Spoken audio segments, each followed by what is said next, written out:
in Ghana would succumb to internal or external pressure to self-censor themselves. It literally doesn't make sense. It doesn't add up. Because in so doing, you are not, your behavior is making a statement that your gods are worthless and your religion is pointless, such that you will acquiesce to pressure to do something such as, oh, you can't use the word abduct or kidnap or something like that. And these are adults. No. These are grown people engaged in these things.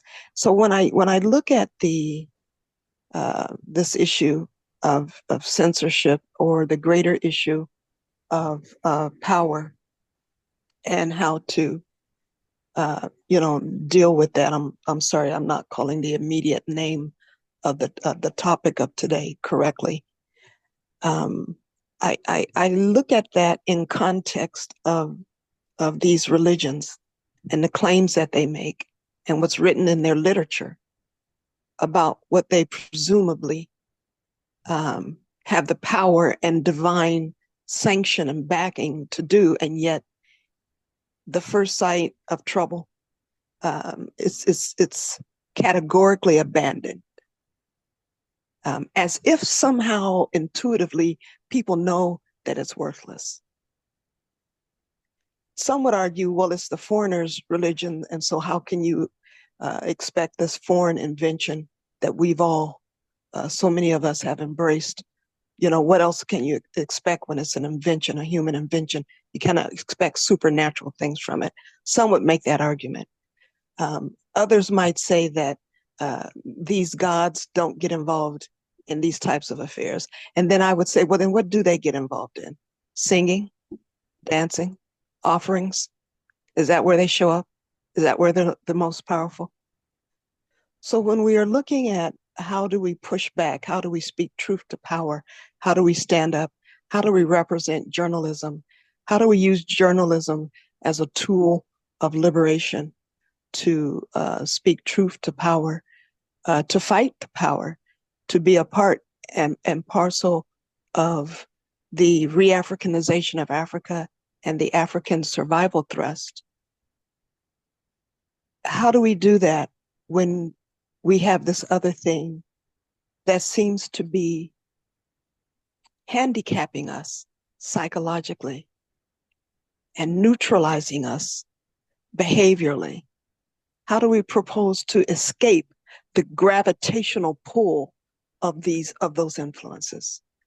So that's what goes through my mind when I'm listening to you all, and when you've read the passage that you read. I think, what's the antecedent to this? What's the precursor to this? What got us into this, assuming the position and kowtowing so easily to these pressures? What are some of the ingredients? How do we deconstruct that?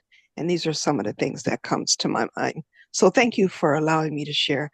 I'll mute my mic and continue to listen and learn. Brother Thank you Coco. so much, Miss. Yes, my brother. Give me a second. I'm not going to respond. I will allow say welcome to do that, but I'll come in after him. But you have asked very, very crucial questions, which I think if you can start with them, say welcome, it would be really useful. Go ahead, brother. You see, this is what we have been saying before the meeting has started. Yeah, As it's crazy, Africans, isn't it? Yeah, we're talking about these things. Yeah. As Africans, we are not conscientized Yeah. to such a degree that we contends what we want to do. We want to do things of which we don't have an in-depth understanding. We want to start playing a game of cricket because I have watched it over TV, India playing whoever, those cricket nations, and now I want to play. We need the depth of Sister Kanita. That's the type of understanding that we need. And then the puzzle will fall, all pieces of the puzzle will fall in its place. It's a good question that she has asked. How can we use journalism to help us fight our fight till we reach the objectives that we want? We cannot use journalism at the moment because the mainstream media belong to BBC and CNN. And most journalists are captured. Those who are not captured fear for their lives. So we are in a catch-22. Media is a very good source that we should use in order to parrot and to propagate whatever we want, but everybody else is in a cage. Sister Kanita, don't ask the question. Give us the solution. Can I just stopped there, comment on Brother that Coco. one? Go ahead, Yeah. sister. Yeah, in my country, we have our own mainstream media. So it's not like we rely on BBC and all these people, because the chances of them discussing Malawi are nil. And if it's published in places like BBC and all these other ones, it's because the Malawian journalist has posted to them whatever it is they're publishing about the country. So our own mainstream media is biased. So like I said, there'll be one that's funded by the government, which is Malawi Broadcasting Corporation. And then the rest of them can only publish what they've been paid to publish. So, and then they're scared to publish certain things because they fear so and so and fear so and so. So it's never a fair representation of what's happening.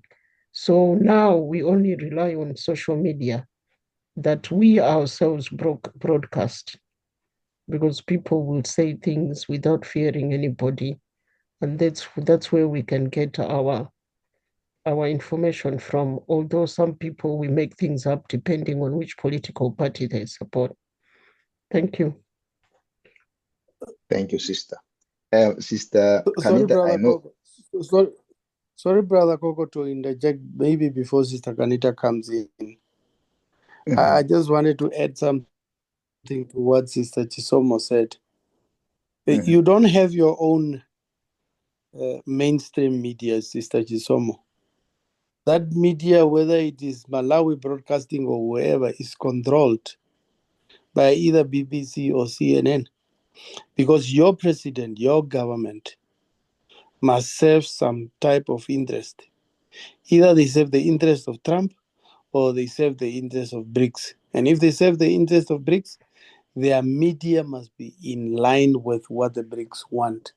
And if your president have to serve the West, your media must be in line with what the West want.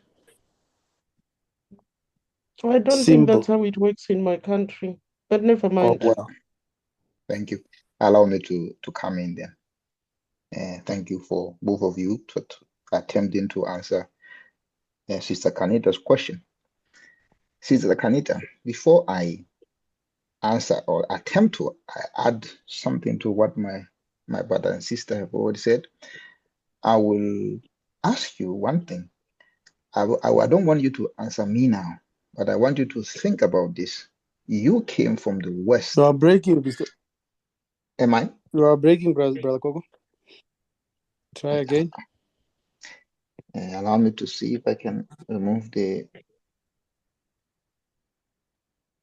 I can hear him okay. So maybe it's your side. Okay. Maybe it's my side. Go Yes, ahead, I can brother. hear him perfectly well. Oh, okay. It's So raining here. Maybe it's my network. Okay, no worries. What I was going to say to Sister Kanita is, you know, Sister Kanita, you have lived in both the West and in Africa. You will have seen something different when you move from the West into Africa. there is fear, and that fear is part of what we've been talking about with Brother Welcome and Sister Chisomo before you joined. We said at independence or so-called independence, most of our leaders did not want to cut ties with the West, whereas Dr. Nkrumah and a small group of people like him were already awakened, conscious or conscientized. They understood how the world worked, and they could see where control was coming from. But the others did not see it. They go up within the system, and that system is explained in Dr. Walter Rodney's book about the type of people who are ruling Africa now as we speak. These are the elites who have been brought up to inherit the colonial system. They just came in and inherited that system, using the same system to control the Africans. And the education which the African who lives in Africa gets is different from what you will get when you come from the West.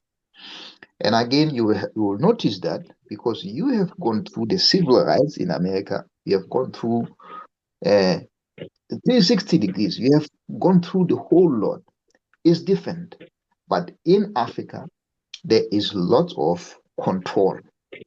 And even if not lots of control, people are self-controlling because it's the colonial mentality. It works like that. Okay? So before again, I need to put another point here. There's something here which Professor IT is not talking about. Is the propaganda model, which is described by Noam Chomsky and I can't remember who he wrote, the co-author of the book, but Noam Chomsky is the one who is the most famous of the two of them. The propaganda model is covered in Manufacturing Consent, which I think they wrote in 1986, 87, somewhere about there. It's not just in Africa. The propaganda model applies especially in the West. What we don't know or don't see is just how much the hands of government, the tentacles of government are in the media. And we will only see it if it's a dictatorship because the Western media will be going all gung-ho about it. But when it's happening in their own countries, they are censored. They cannot say it. They cannot do anything about it. So again, here we have two systems that have been at war since the end of the Second World War. We had the poor market capitalist system against the more communist social system, which they had to come in and fight, put resources in, and fight for influence, fight for control. And in the West, where they use mostly capitalist resources, they have invested a lot in the control of the media. And that comes into Africa. Africa, you're only taught what you just need to know. Enough to continue sustaining the colonial model. You understand? So it's not just the propaganda model in Africa, it's plus the colonial model and self-censoring, as you can call it that.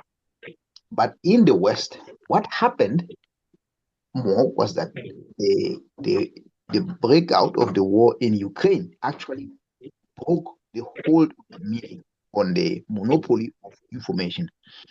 With the war in Ukraine and lots of people saying, you know what, we now know because there was social media, it became easy, it became obvious that they were doing that throughout. It's more or less that, if I can say. But how can we do that in Africa? Take control is if we are no longer afraid. But all of us are afraid, or majority of us are afraid. You are afraid to die, or you are afraid to lose your privileges, or you are afraid to be in prison. And what the Iranians are doing right now, the Iranians are being killed in hundreds, is they have said enough is enough with this government. We are taking over. So, but what the Iranian government is doing, it has enforced a blackout. There is no internet coverage. There is no television. And again, in some cases, there are even no lights. But this is what is happening. Is the model, which is based on dictatorship, is based on authoritarianism. It's no longer the people. It's not led by the people. The people-led model stopped when colonization entered Africa. The people's voice ended there. This is my submission at the moment. I don't know if you want to come in, Sister Kanye. Thank you for that. Yes, I would like to. May I? Yes, Sister, go ahead, please. Okay, thank you. I want to touch on two things that you mentioned, education and fear. Education and fear. I'll start with the fear piece. What is the precursor to this? I just saw a video before I came online. A man, Hank Green, was comparing New Year's Eve, the Gregorian New Year's Eve, which is January 1st. You know, there's different New Year's around the world. It's Yes. not New Year's. January is not New Year's for everybody on the planet. That is correct. And so he was comparing this in New York, the crowd in New York and Times Square from 10 years ago to now. And it's a stark difference. What's going on there? And he said people are saying they're tired. You know, they're tired, they're stressed, they're depressed, all of these things, right? So with fear, because I want to touch on fear and education, the fear piece. Yes, good. What's the precursor? Just like what was the precursor to that scene that he showed on that video comparing the two groups of people 10 years apart? What's the precursor to the fear? I believe that one of the things that's the precursor to the fear that plagues and neutralizes so many of us today is the lack of the ritual space and the rites of passages that helped men and women, males and females, evolve properly into manhood and womanhood, not just in terms of societally being recognized as adults and marriageable material, if I can use that word, material, but also there were other rituals and rites that literally were about building character and toughness, and those are gone. Those are gone. And when you remove that away, how can we expect for people to learn the toughness, the strength, the bold, the audacity? Where else will that come from? It doesn't come from textbooks. And it certainly doesn't come from the university. So I think one of the precursors to that and the how to and what should we do about it, I think we need to hasten and go back to whatever things we can, play it forward, that will help us develop strength. When I was training on two separate occasions in the past, I was training for bodybuilding tournament. And you know something, when you're training, when you're training for bodybuilding, you don't come into the gym and lift a weight and say, "Oh, this is heavy. Why are these so heavy?" Right? No one does that. You want heavy. You want to lift the weight to build lean muscle mass. So when you get on the machine and you're doing your leg extensions or your lateral raises or your deadlifts, and you say, "Ooh, my muscles are beginning to burn. Ooh, I need to stop." Everyone will just look at you like you lost your mind, because everyone knows that that's the point at which you try to do as many reps as you can until you reach fatigue, muscle fatigue, or you hit the wall, as it was used to refer to. Why? Because that's what builds lean muscle mass, where the behavior is concerned. And then, of course, there's things you do, like certain foods you eat. And then, of course, you got to stay hydrated and get adequate sleep. These are also helping to build lean muscle mass. But where the behavior is concerned, you have to lift those weights. And it calls for mental toughness, to be able to do that. To lift something that is creating you pain, and yet you continue to do it. You look forward to it. You welcome it.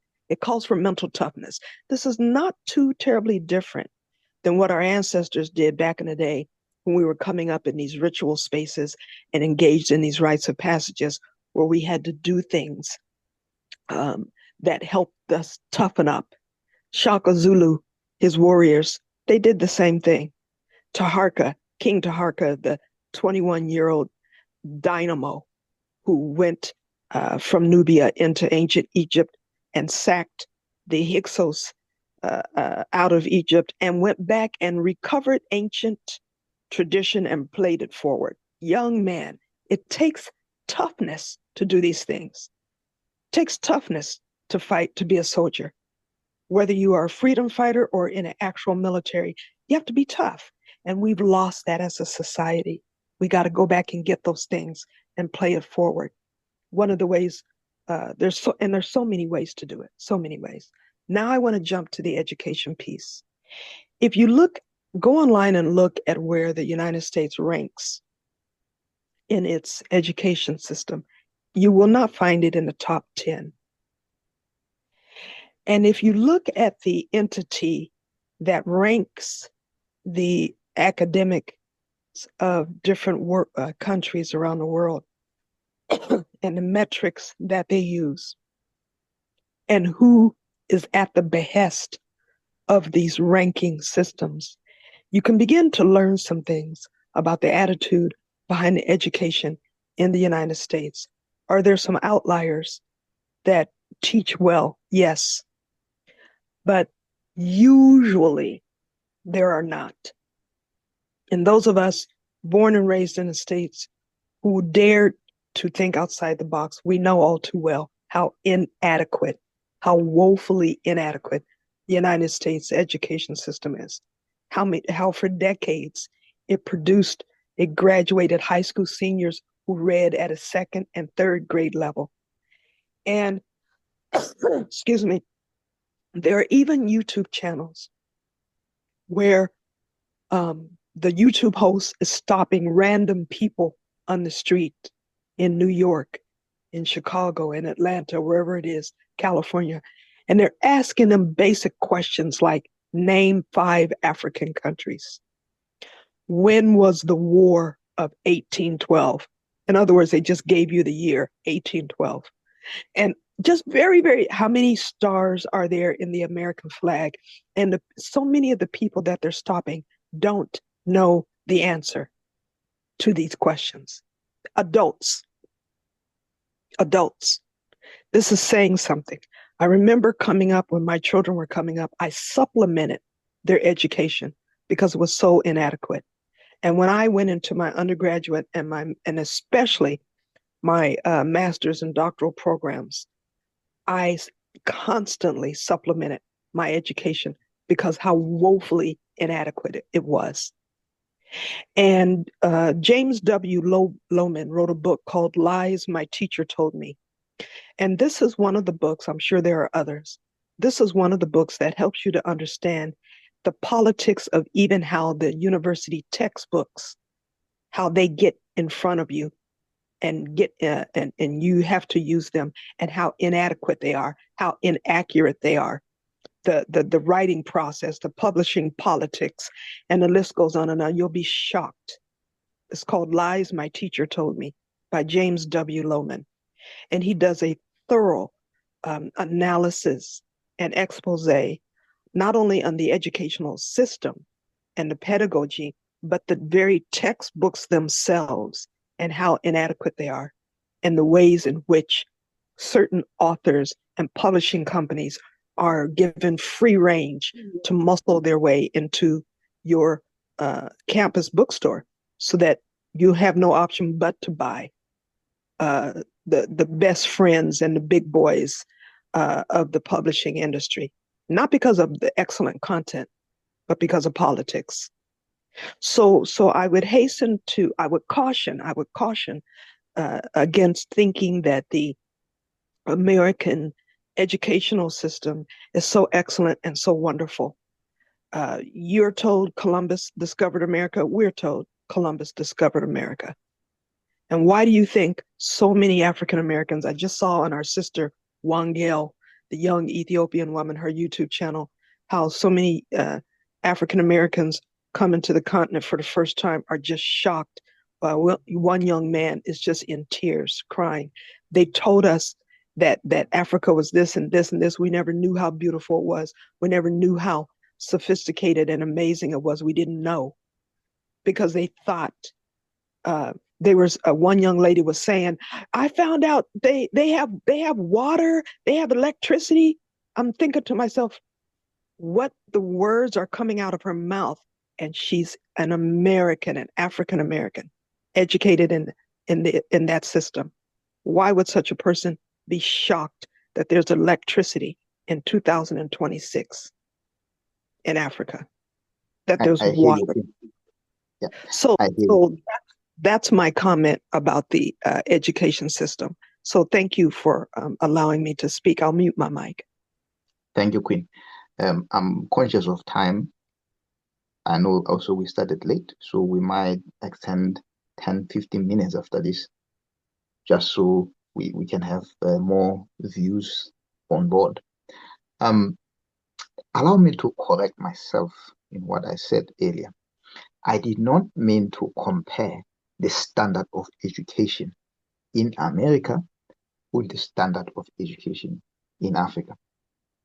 What I meant was the fear was beaten in the West. The fear was beaten in the West. I know you could argue that in the West, you suffered a double whammy of our people being enslaved, but after enslavement, then there came colonization. But you see that after they took our people from the continent into the West, then with Africa weakened, they came in with colonization in Africa. And what they did, they threw the black book at us.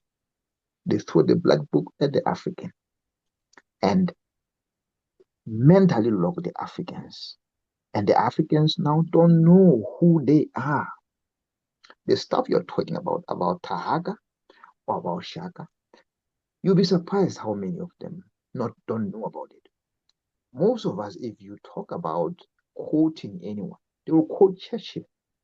They will even quote von Bismarck, the man who was at the head of the table that split up Africa in 1884 in Berlin. They will quote people like that because this is what we have been taught in Africa. Our history has been watered to that. A history meant to turn the African into Afropian. Afropian is the word that I usually use. So having those Afropians, then educating them to be journalists, educating them to be politicians, educating them to stay within the system is what it does.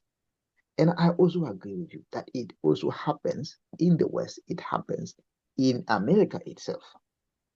Because if you listen to Noam Chomsky, he will tell you the American is the most propagandized citizen. Propaganda is used in the West against the US citizens, against the European citizens, because they don't want you to know what is happening, what they are doing in other countries. That's what's happening. But what my point is that liberation started from our brothers going to study in the West and understanding what was happening in the West at the time, the civil rights movement. It started from there. And Africa came later. But what happened in Africa after we got independence is that we thought we had won. We thought we had won everything, but it wasn't the win. The Europeans continued to rule us through the elites that they left in place. And the systems that they have are used or geared towards control that continued control, continued system that they have left in place. That's why we have neo-colonialism immediately after colonization. So the police that we have in Africa are trained to control the ground, are trained to continue to protect the colonial system. It's just an inheritance from that point forth. Then last point, before I allow one of you to come in, is the fear. That fear, which you rightly pointed out, Queen, it starts from early age. We start being taught fear early age with the Christianity that we are taught, because you have this being who lives somewhere in the cloud. He's benevolent, but he doesn't want you when you do anything wrong, and you cannot question him. It's exactly the same system of hierarchy which the Europeans brought in, and they brought the white Jesus, they brought the white God, they brought the white angels. It's everything that they are using, and the African cannot see past that. The African doesn't know themselves. The Africans don't know themselves, because that part of an African transition from being a young man or a young woman into being a man or a woman is gone. It's gone. Everything is now continuous from when you are age 5 or 6, when you go into high school, you continue through that system, although you are captured in the system. It's only a few of us who somehow manage to break that system because something happened miraculously.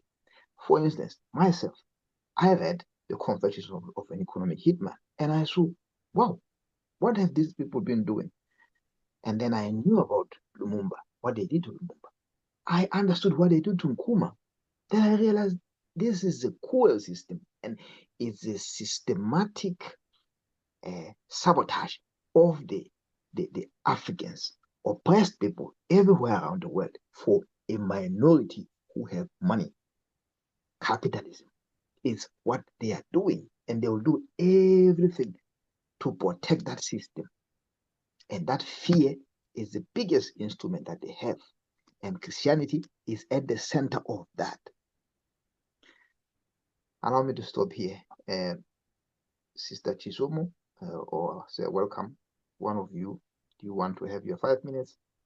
And then 5 minutes each, and then we will wrap up.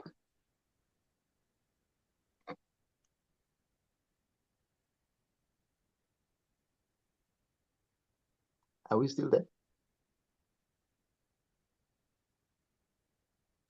Yes, we can hear you. All right. Say welcome. Are you still there?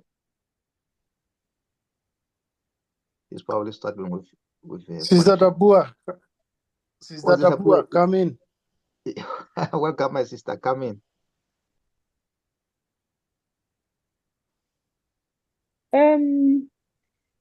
Apologies, I joined late, so I'm just enjoying listening to the conversations and agree with what everyone else is saying. Thank you. All right. So welcome. You'll have to come in, and then Sister Tabua will come later. Go ahead. I know I wouldn't want her to not hear her voice. Brother Pigeon, can you hear us?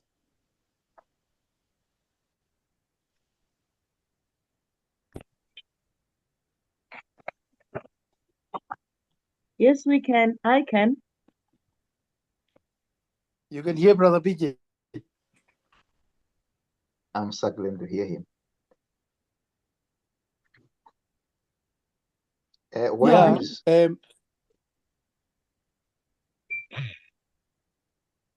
Maybe a small comment. Still,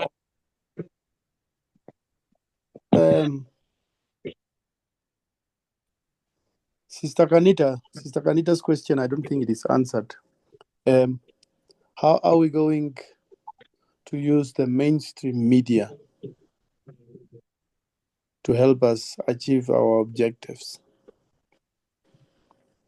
Sister Chisomo said, what do you call this? The internet and social media. Yes, they can do a job. But in my country, radio is number one. If something is not through the radio, then they have not heard it. Because they believe social media is just full of lies, it's just full of made up stories. So they will only listen to the radio. And it's not a joke. I've been involved in 3 campaigns and I tried to use the social media, but wherever you come, it's like, was it in the radio? No, it was not. Then if it was not in the radio, we wouldn't hear it. So we really have to devise ways to capture mainstream media. How the modus operandi is way above my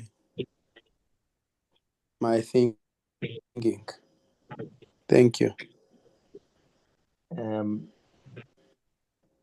I thought we answered the question, but it's fine. So the mainstream media is controlled by the instruments of the same system that rules over us. That is a problem. You understand? But we can take a leaf out of what Dr. Nkuma did with the Africa Bureau, because they had the Africa Bureau, which was being used to conscientize Africans. It was a fight against the Western-led propaganda model, against the BBC and the Voice of Africa. Is there in white malice? I think at some point we will have to revisit white malice again, because that book, it is rich with everything that happened, how we were undermined as Africans by the West, especially by the United States. So if we talk about mainstream media here, you will find that most of mainstream media in our territories is mostly government. And if it's not government, it's tightly controlled. Again, there is that fear which is being used. And majority of those who will operate, they will have to toe the line. Toe the line, or if they don't toe the line, they know what will happen to them. So there's not really any independence when we talk about mainstream media, my brother.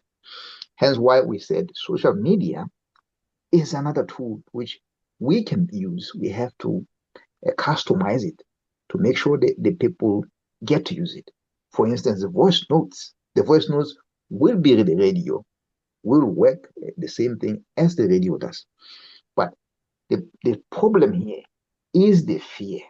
Is the control, is making sure people toe the line, is the propaganda model. That propaganda model is being applied everywhere. Is West in the West, is West in the West. And in Africa, in developing countries or in non-Western countries, then the dictators, the despots, they have bigger control, massive control. Because again, let's not forget, they inherited that system which was meant to get colonization continuing. They just inherited that as it is. They didn't change it. The people do not have control. So it's just the same question of how do you get the people to wrestle back control from the despots? It's inside that question. It's all inside that question. I would like to hear from someone else. Sister Chizomo or Sister Tapua? Yeah. Yeah, like you're saying, like I said earlier as well, that in my country, what we call mainstream media is very, very political and party aligned. So depending on which party they're supporting, or if they're not supporting a party, they are only broadcasting what somebody has paid them to broadcast. We have the MBC, which is government funded. Then we have another one that seemed to be independent, but that was the initial broadcasting company, which was started by the very first political party, which is Kamuzu Banda. So that was the only outlet. Then we had the MBC, and now we have a few others just a few years ago it expanded to others. But now we have the social media. Like I said, the other media is funded by politicians and all sorts of things, or it belongs to one of them. So the social media is what we rely on, because I can start a channel anytime. I can start speaking on any of the platform according to what my observations or my experience and whatnot, or what I know is happening or what I've seen. So that's what the social media is doing currently in my country. That's how we managed the elections, the last elections, because social media was very, very active and just said it as it is. But no doubt there will be some that are politically aligned to certain parties and they would do the propaganda and stuff like that. But it was usually diffused by those who are keen on saying the truth and exposing what is going on, regardless of which party. So that kind of helped, and it's still helping to this day. Yeah, so yeah, that's the situation in my country. We don't normally discuss international news. Like I said, it's mostly political, about the politicians in the country. They'll pick on one, destroy them, or promote them. But the social media will pick up on the fact that one particular radio station or TV station is focusing on a particular party. So they'll discredit that particular station and or particular presenter, and they diffuse them that way. So our social media has been very active and very helpful. We just hope that in the past few years, we didn't have access to the internet as much as we have had it now. So yeah, so it's working out very well in terms of dealing with politicians. Yeah. Thank you, my sister. Sister Tapua, do you want to come in before we go back to our sister from Ghana and then closure? Thank you very much. I'll pass for today. Thank you. Okay. Sister Kanita, your turn now. Oh, thank you. I think that going forward, particularly with the topic you have for today's discussion, I'm of the belief that all of these discussions should include a certain percent or portion of action steps. Here's the situation. Here's the background given behind the situation. And then here's recommended next best steps.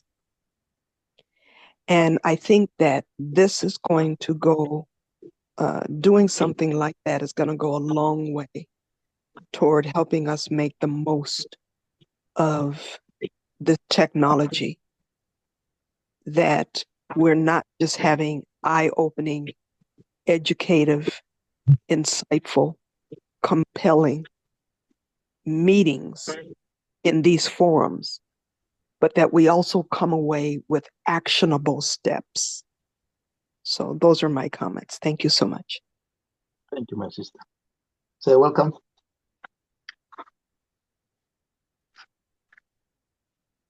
Must I close the meeting? What your final point of reflections, please? Yes, go ahead. No, nothing further. Thank you. Okay. Sister Tapua, are you sure you don't want to come in before I put my own forth? Thank you very much. Not today. Thank you.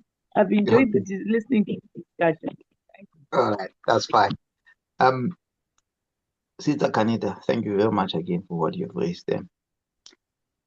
Because you will notice that majority of our groups are mostly about study. It's mostly about enlightening ourselves, opening our minds. Actually, you can call that we are unlearning all the poison which we ingested when we go under the colonial system, and then relearning about ourselves, because we need to find out who we are. It's only when we know who we are that we can be powerful. We can reach for the power within ourselves, unleash that power to take Africa forward. But we don't have the luxury of only learning for the learning's sake right now. So we need to combine both learning and organizing. We have to continue doing them side by side, because we don't have the luxury that those who learned before the colonial fight against the colonial institution started. We have to do them both at the same time. So that's me endorsing what you said. We need to come up with actionable steps. We need to come up with ideas on how to take this forward. So, having said that, we do have videos that we put forth. This recording is going to be shared. But we also need to start thinking about how can we use the media in such a way that it can reach that man on the ground and empower them to know who they are and how they can take back control. Because let's not forget, governance starts from the people. It's the people who give the mandate to the rulers to rule. But right now, the system has been inverted. The rulers are doing everything without the mandate that the people will usually give.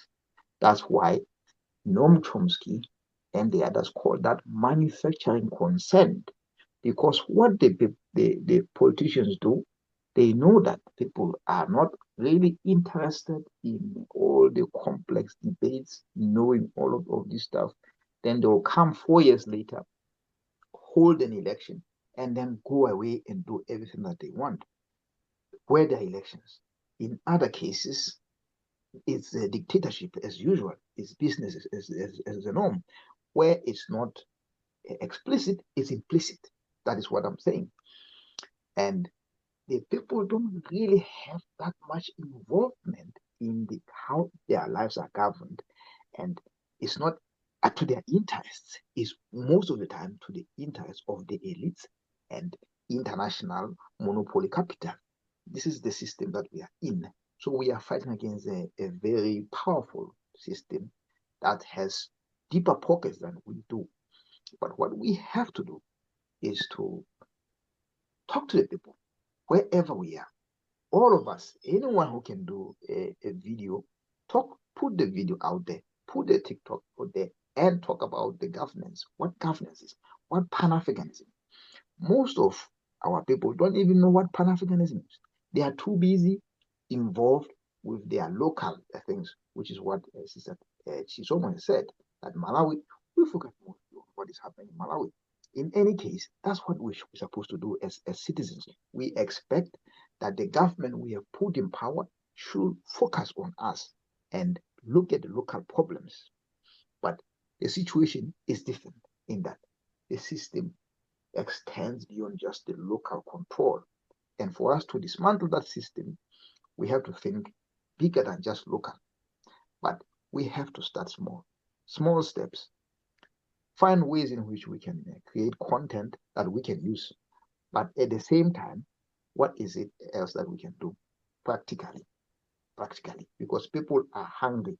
People need to be fed. People need ideas that help them to create momentum. If we are not feeding them and somebody else is feeding them, they are going to listen to whoever is feeding them. That's why they will stay where they are. So my point is simple. We need education, but education combined with practical steps or tangible things that we can do for the people. I want to stop there, unless there is anyone who wants to say anything else. Yeah, finally, Brother Coco, thank you very much for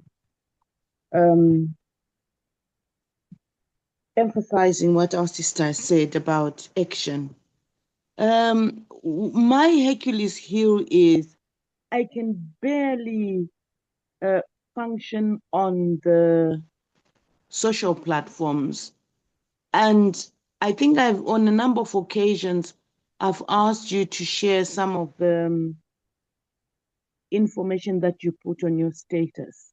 Yes. I think we need that information to be shared amongst us so that, for example, if you put something exciting on your status, we should be able to take it and use that to show to our own different groups and other places that we belong to, because I think that's really powerful. Because, for example, one of the discussions that's been going on in the CSG group is the length of videos that people have and what we can post. So we're limited in terms of what we could post. But on our statuses, we're able to share the information that we're coming across that might be useful to have us spread the word. And I'm advocating that if anyone has important information or things that we could use to educate people, then we can maybe put that on either another group or find a way of sharing that information. Thank you. Thank you, I'll sister. stop. Thank you. I'll build on that in that I'll share information on how you can make your status shareable. So what I do is I share my status and I make it easily shareable. Anyone can take my status and forward it. And that's number one. Number two is we can use the groups themselves. You can put the status within the group. That's one other thing we can do. Okay, those are two tangible things we can do in the short term while we are thinking about something else we can do. Because people like the Guinean leader, the Guinea-Bissau leader, America Cabral. America Cabral fed the people. He created agriculture. It wasn't just a revolutionary action. We need to start working towards that. But first, the people have to unlock their minds. Right now, our minds are locked, and we are all happy with capitalism. We think capitalism is the right thing to do. But we need to approach this knowing exactly who our enemy. Okay. Thank you, sisters and brother. I think we have come to the end of Sorry, the session. can I Go ahead. I didn't understand the bit about stuff that goes on your status. Is that on WhatsApp or? Is there someone whose mic is on? I can't see. There's an echo. Oh, it's Sister Tapua, and I have muted her. Oh, thank you. Yeah, what I'll do, Sister Chizomo, I'll share a video in which I have developed on TikTok, which shows how you can make your status shareable. So our WhatsApp statuses that we share should be easily forwarded, or anybody can pick it. So that way, when I share a status and you are interested in that video, you can simply plug it from my status, download it to your phone, or share it as your own status, or forward it to whoever else you want to share with. So the Okay. video will be in your TikTok. Yeah, I can. No, in my WhatsApp status, I can put that video on my WhatsApp status. I can also share I that. see, because there's another version called status. So Yeah, okay. yeah, okay, I tell you. yeah. So yeah, there are those things. There is Yeah, a I hardly personal go to status. the status one. So okay. Yeah, we can do Mhm. that a lot. Make sure that it works. We have Yeah, to spread the message, my comrades. yeah, because for example, all this Maduro stuff, and then there's that young kid who is now in Africa. Um, he's working magic with the young people, Yes, and the way the young people are communicating and mobilizing and gathering, and um, you just wonder how they know each other, because I only knew about that guy 2 days ago, and it looks like everybody everybody in Africa knows him. So whilst there's this argument about people in Africa have no internet, oh, it's expensive, this and that, how did they know this guy?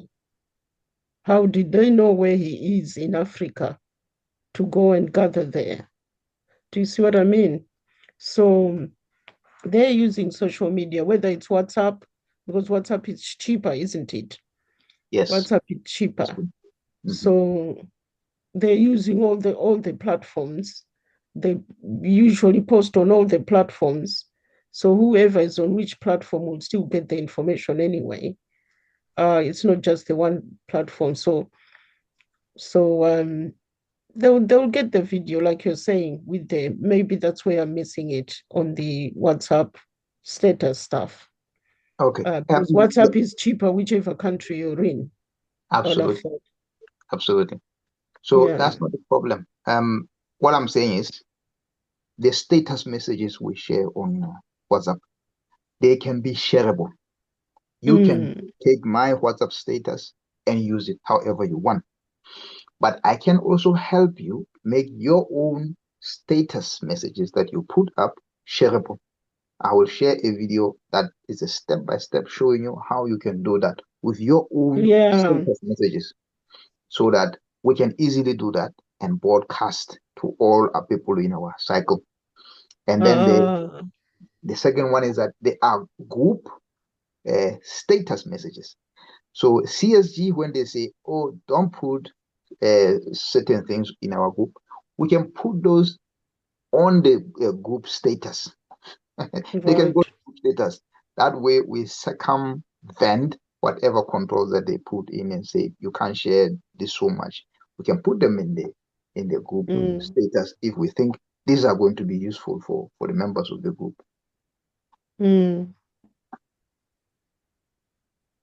Okay. Sister Grace, who's that guy who's traveling Which Africa? one? I show, what is it? I show speed. I show speed. Oh, I show He's speed. a 20-year-old African American who is doing an African tour. So he's been going from country to country to country. I don't know how many countries he's covered so far, but on New Year's Eve, he was in South Africa, counting South Africa into the new year. And then apparently he was in Botswana. Where are you in, Sir Windhoek? Namibia. Windhoek. Are you in Namibia? Yes, Queen. Okay, so he turned up, he was in Botswana. So in Botswana, he went to one of the mining companies or something, and he was looking at the diamonds. So he wanted to buy one of the stones. And he was told, no, you can't buy. It's only limited to certain companies. And the companies turned out to be all these Western ones. Meaning, as a person, you can't just buy, especially him. He's a millionaire. He's not just an ordinary person, right? Yeah, you can't buy. You can't. He's a YouTuber, but a very successful one. We're talking about 48 million subscribers at 20 years old.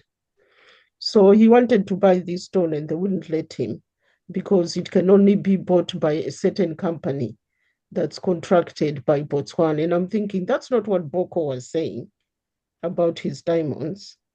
No, unfortunately, that's how it works. It's not just the diamonds. It's also with AGOA, what they are doing with the clothes in Lesotho. They are not sold in Lesotho. They are only sold in America. Then they come back to be sold in Lesotho from America. Yeah, so that sparked a lot of arguments. And again, it's the young people that picked up because they're the ones following him. So now they're like, what? We can't buy our own stuff? No, they can't. They cannot. Anyway. Comrades. And Ruto had to respond because he brought Nairobi to a standstill. And Ruto had to step in to kind of welcome him and encourage him and stuff like that. Yeah. Okay. He was in Zimbabwe. Yeah. Anyway, All right, comrades. No, thank you very much for tonight's session. thank you. Thank you all, and good night. Bye. Good night. Bye. And all.